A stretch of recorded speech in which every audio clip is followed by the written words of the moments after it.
Hello and welcome to the Paypers Leadership Insights. Today we are sitting down with Christian Pirkner, who among many things is the CEO of Bluecode. Chris, great to have you here. And to start off, I'd like to briefly touch on your background and your broader view on how payments are evolving before we get into Bluecode's latest developments. Please introduce yourself and Bluecode. Yes, my name is Chris. As you said, I'm CEO of Bluecode. This is my fourth tech company I've been doing, and Bluecode is all about payments. You hear it in the name already, Blue. We started off wondering if we can all shape a European, blue is the color of Europe, European way to pay. And so Bluecode is a mobile payment solution for Europe. Thank you, Chris. Let's start the interview. Payments as a format shift in Europe's opportunity. Based on your experience, you compare payments with major format shifts in media, from physical to digital, and ultimately to interoperable global platforms. Looking at today's European payments landscape with strong domestic systems but ongoing fragmentation, how do you see this format shift playing out in payments, and what opportunity does it create for Europe? Yeah, really exciting times. And maybe before we dive, let me briefly tell you about some of the format shifts that I was able to witness, right? Again, I've been doing tech all my life. I'm a European, I'm a Swiss citizen, but I lived in San Francisco for most of my life. And while there, I was able to witness 3 format changes. So heavy disruptions in 3 industries. One was music, and then came video, and then came advertising, and now it's payments. And it's actually amazing because there's a pattern behind all of them. If you want to listen to music, it's a technical challenge. We used to buy CDs on a physical medium, and it usually takes a decade, and then it changes into something more interactive, more direct. But the technical challenge in between is quite key, from download to streaming to buffering, you name it. Right? The legal framework changes. When you buy a CD for $9 or €9, somehow the money trickles to the artist and to the studio. When you suddenly listen on demand, there's a legal disruption happening of how people get paid and why. So this whole legal, technical, and commercial, it's always the 3-legged stool, they shift. And at the beginning of the change, nobody really knows how it will end up, this journey. And then usually it ends up where the new product or service is better than the existing alternative. That's why people adopt new things, right? And usually they are brought out by entrepreneurs who change this new way. It's usually not the incumbents, and it's certainly never the government. It's usually entrepreneurs who seek to find the better mousetrap. So in music, I mean, you know, the companies that all started existing, Shazam playing part of it, and then Spotify as a European play, right? So there's a few companies that then went out. We were lucky back then to build some of the foundational technologies. The Shazam IP, for example, how to detect a song. I wrote that with a friend of mine when we were in a basement in San Francisco. So we were kind of playing around foolishly in finding ways to create a new way. Same thing in video. Where the DVD goes, back then we created a large, I think it was the world's largest metadatabase about movies. And what did it turn into? Netflix. Netflix uses that data today, and it gives you on-demand access. The legal changed, the technology changed, and the commercials changed. But it's a better way than the existing alternatives back then with DVDs. I don't want to go too long, but you see it always is the same pattern. Payment now is at exactly that moment. And in previous decades, we had a plastic card where the technical, legal, and commercial rulebook of how this should work evolved to be a duopoly of Visa, MasterCard on a global scale. But we're still about 100 others survived on a more domestic layer. And that's now the interesting thing is as this goes through a shift into phones, which is well underway, but also then into agents, into more behind the scenes payments, things will change. They will change technically, tokenization, recurring payments, you name it. They will change legally. You have the government interfering with PSD 2 and 3 and whatever else, right? And then commercially, things change as well. And that's now why it's so much fun to be in this fourth format change now, and the parallels are enormous. And so now, sorry, long-winded, but now to your question, what you see today is exactly that. Visa, MasterCard doing a phenomenal job. I mean, there's a plastic card that works in a full stand in Vietnam and at a surf shop in Costa Rica. I mean, you have to, this is really amazing. It's 150 million merchants attached to these networks with legal constructs, issuing agreements, acquiring agreements, merchant agreements, with technology that needs to be certified and built. So hats off. But now going through format change, we figured about a decade ago, this is a unique chance now to play in this space and see, can we come up with an equally or better way to pay where we have a bit more resilience and sovereignty built in, especially as Europeans, because we don't play a role in most disruptions. We are usually consuming other people's inventions, right? When we charge our cars in Europe, we charge them because Elon Musk is alive. And we do a post on social media, it's because Mark Zuckerberg is alive. And when we watch our Netflix or video, it's Reed Hastings. And when we post on LinkedIn, it reads Hoffman. And when we do a Google search, it's Sergey Brin. I mean, you could go on and on. Entrepreneurs, and that's the thing, usually from the States, unfortunately, they disrupt, they invent, they build a better way, and we Europeans consume. In payments, our goal with Bluecode was to play a tiny role, but play a role in bringing some of that value chain back home to Europe, because if we Europeans don't create value anywhere in the digital world, we won't have the same living standards. So that was the idea. And so the way there with Bluecode was to build our own scheme. But to be honest, that went medium well. I mean, we got a few hundred banks and a few great merchants. But since we're not bank owned, we were never really penetrating a region to the degree that is necessary. And so, in the meantime, though, we learned a lot how a scheme really works technically. It's the same principles like in the previous three. It's a mental disease. You really need to understand single message, dual message, links. You need to really technically understand how payment works. Then legal foundations, reading dozens of scheme rules and legal frameworks. And then commercially, trying to figure out, why does the money move the way it moves? And so we created Bluecode, and then we called others with EMSA, the European Mobile Payment Systems Association. And we compared our rule books and our technology, and we came up with this idea of payment roaming. So that's how this whole effort started to be. Great stuff. Thank you, Chris. You mentioned being European, and European sovereignty is currently a central topic among policymakers, industry stakeholders, and certainly here at the Paypers as well. In your view, what does true payment sovereignty mean in practice, and how does your payment roaming approach help Europe achieve it? It's a fascinating question, because what does sovereignty really mean, right? It's being used a lot now. What is a sovereign solution in payments? And when you try to answer it, in my view, you get back to a few principles that cause a sovereign solution. One, the rule book, so that the legal foundation and the ownership thereof to govern it should be in Europe. That's one piece where you can say that's sovereign European on the legal and governance layer. On the technical layer, if you really dig into how payments work, you should be owning or having full IP control about any software development kit that runs on phones, about the software that runs in terminals, about token servers that distribute tokens. If you have technical sovereignty for these critical pieces, that's another check, right? And so there's a few attributes that you can analyze. When do you believe you have freedom to operate, to conduct a payment? And so what does that mean for Europe? You can look at Europe and you'll see roughly 24 of those types of systems.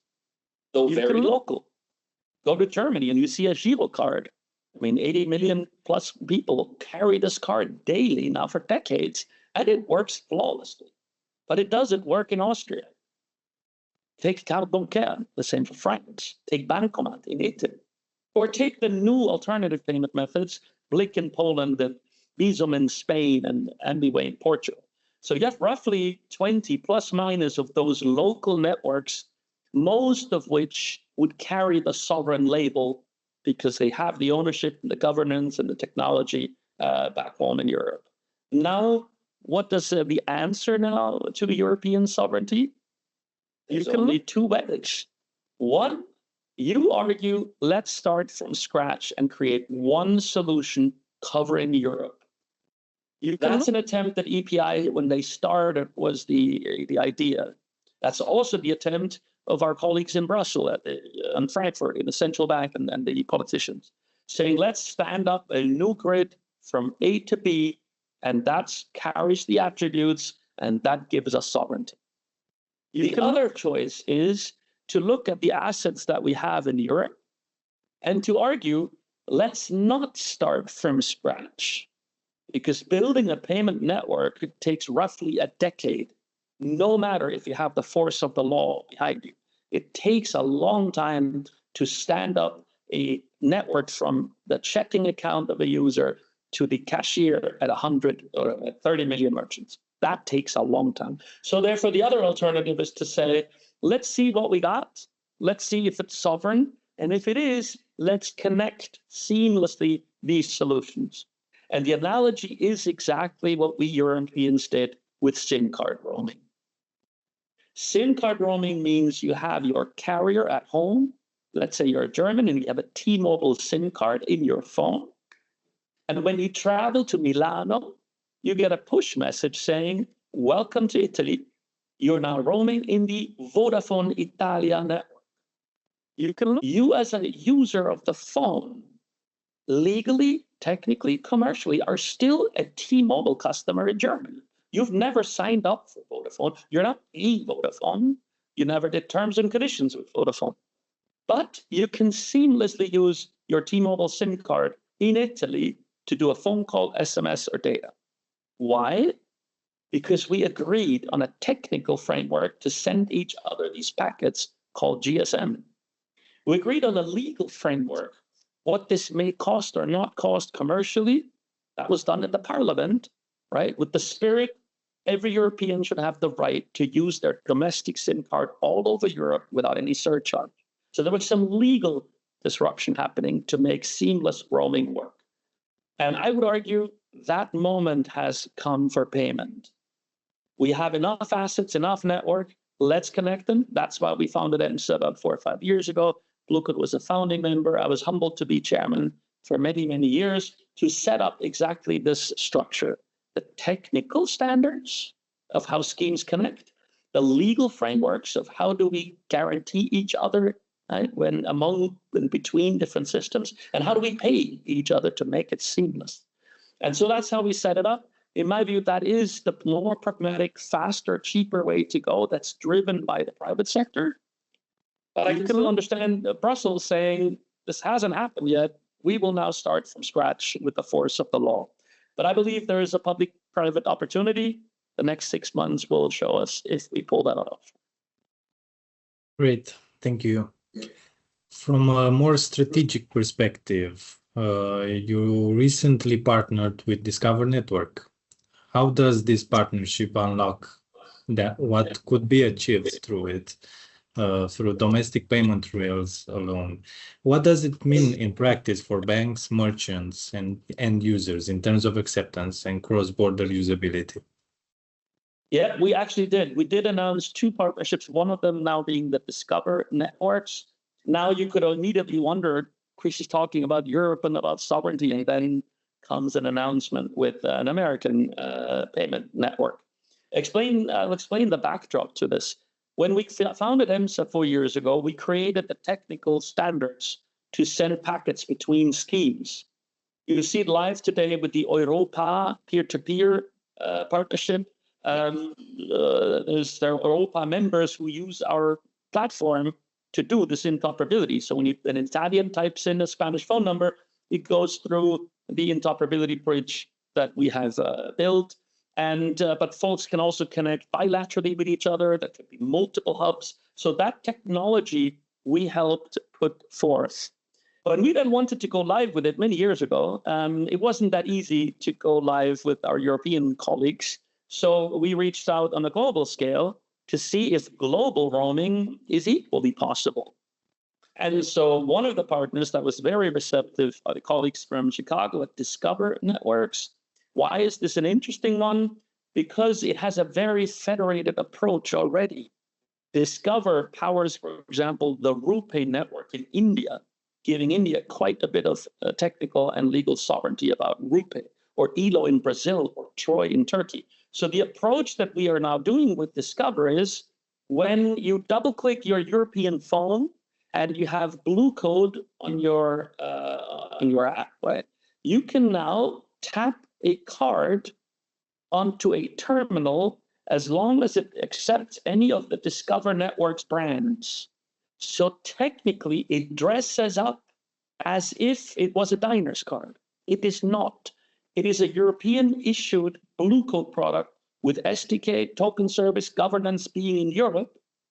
But we struck the deal that we can leverage the existing acceptance network of more than 100 million merchants to seamlessly tap into the network. So if I tap this card, which I did an hour ago at lunch, there is a Bluecode transaction for me as a payer. There's a Bluecode transaction for Bluecode's banks, the issuers.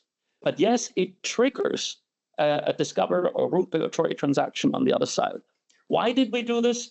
Just to show that this concept of roaming can happen within Europe with the girocards and card ponqueros and bankmas, can also happen with any other global network, because our vision is in this geopolitically fragile time, let's use this roaming idea and span together all 100 schemes around the world and create a sovereign way to pay that is no longer so dependent on any one of us alone. Right? Yep. So for example, we are happy and more than happy to connect the domestic card schemes in Europe, and when we are in that country, preferably pay into the European one, right? We have a flag here with geolocation to see where we are, and then we always use the best network for the particular purpose. The key thing, though, is that it's a Bluecode issued product. So one half of the equation, the payer side, is European. In this example, the acceptance side is with Discover. Although in our agreement, we can also tell the acquirers to route our bin range, doesn't get too technical, but we can also route the transaction straight back home so it never goes across the pond. So we can do a truly European processing, and then you have true sovereignty end to end. Then you have our own rulebook, our own processing, our own SDK, our own token service, and that's where then true sovereignty comes in. Great, thank you. And you mentioned two partnerships. Let's talk about the second one. Your partnership with Alipay Plus connects European users and merchants to a major global wallet ecosystem. How does this collaboration fit into your broader payment roaming strategy, and what role does it play in enabling global interoperability beyond Europe? Exactly right. We then also reached out several years ago with the same EMSA structure, the same philosophy that we created in all the working groups to Alipay Plus. That is also a very federated network. And so now, as you can see here, I can also show the Bluecode in Asia. So if I travel to any of the countries on the list, we will find the locally best alternative for Europeans to pay. It's out there. Select Singapore now just to show, and now you get your welcome to Singapore. Here are the merchant logos where you can pay with Bluecode. So what does that mean? After you acknowledge that, you basically can show the code in Asia. I was probably the first person to pay in Asia without an American payment instrument in between, because the Bluecode scheme has a roaming agreement with the Alipay Plus scheme. So when I hopped into the taxi in Hong Kong, the Hong Kong taxi driver showed me the QR code. I scanned it with the Bluecode stack. it goes through the roaming bridge to send each other these packets of data. So Alipay responds with the MCC code and the amount, and it's a traffic, the taxi. As a European, I'm paying the 30 euros with Bluecode, legally, technically, and commercially. But then we settle into the roaming scheme on the acceptance side in Asia. And so I was in Malaysia, I was in Japan, I paid European, and now that's 12 million merchants, and hopefully soon, including mainland China, a really large portion of the world. So what does that mean? Now we Europeans can pay European at more merchants than actually is covered by Visa itself, right? Because when you then swipe, you can use the best method for the local jurisdiction that you have. We built both these partnerships into a central interoperability hub. So welcome for any European scheme to connect to the middle and leverage all these partnerships with one go, right? And every new scheme we add, our hope is to jointly create the largest acceptance network in the world, where the sovereignty is built in, and frankly, also the resilience is built in. Look, I'll give you one very concrete example. I have 3 kids, aged 7, 9, and 13. I had my 7-year-old at Billa, a food store, pay with Bluecode for the apple. It was an end-to-end European transaction. He handed the phone to his sister, who showed at the same store this code. It was routed through Singapore, caused an Alipay transaction at that store, and the banana was paid. And then the older brother tapped onto the terminal at that same store, buying the pair. What does it mean? All transactions for the 3 kiddos were European. Because they can do different types of transactions depending where we route them, but it's true resilience built in. If anybody shuts down one piece, I have 2 more to go. Right? Because so our goal is basically, if we all, as payment schemes, and again, it's roughly 100, we're now at, I think, 65, we have another 30 to go. But once we connect everyone, I think everyone benefits, because it can no longer happen that anybody can use political whims to turn off anybody else. And commerce and payment is the most critical use case for us humans.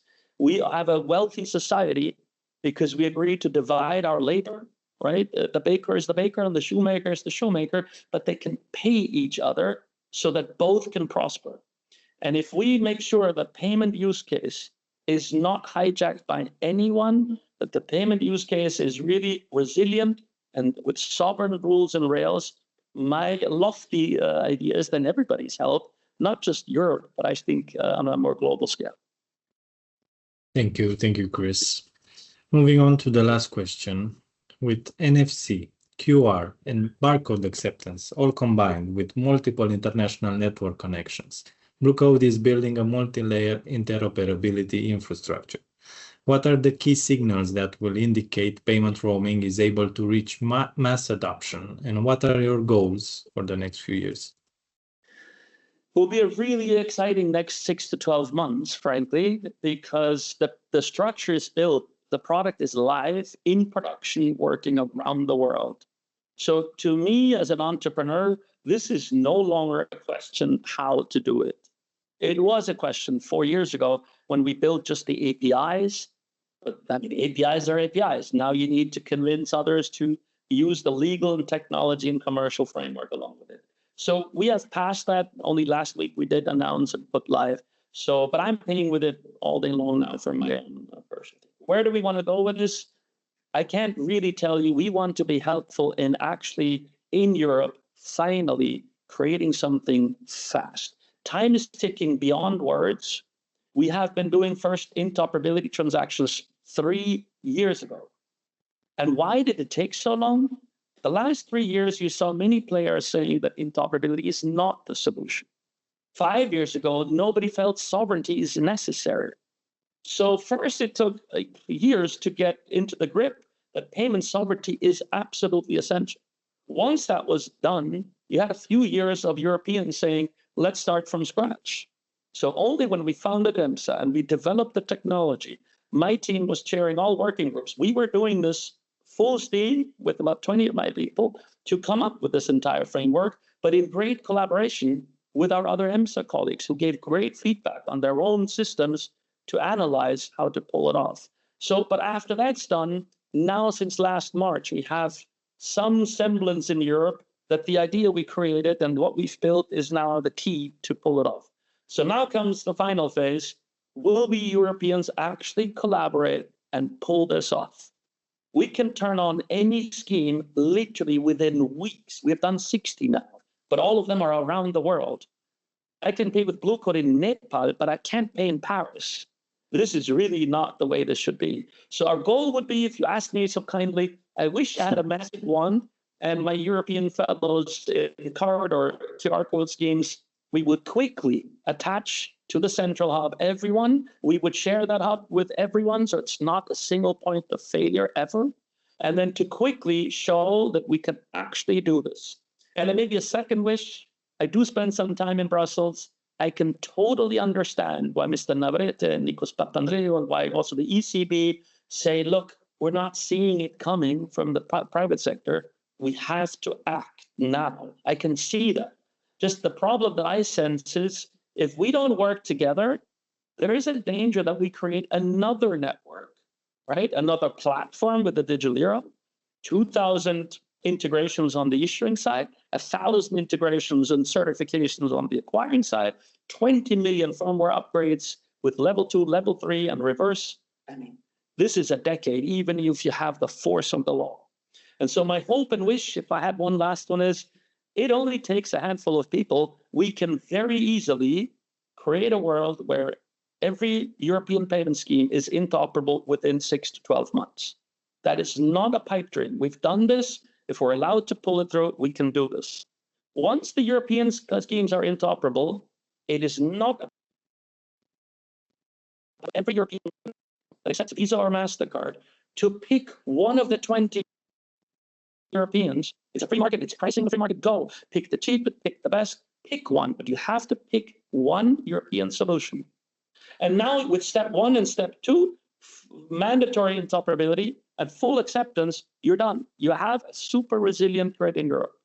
And if you still want the digital euro, then build it on the issuing side and make it compatible. So next day, it can tap and scan into the existing last mile that we created in the private sector with competitive pricing. So if I'm Eurocommerce and I'm worried about pricing, I'll have competition playing. Right? So that everybody should be winning here. Banks should be winning, merchants should be winning, clearly consumers. And I know our friends in the ECB and colleagues, they mean really well. They want this to happen, but I believe in partnership, this will go really fast. The danger is we don't do it.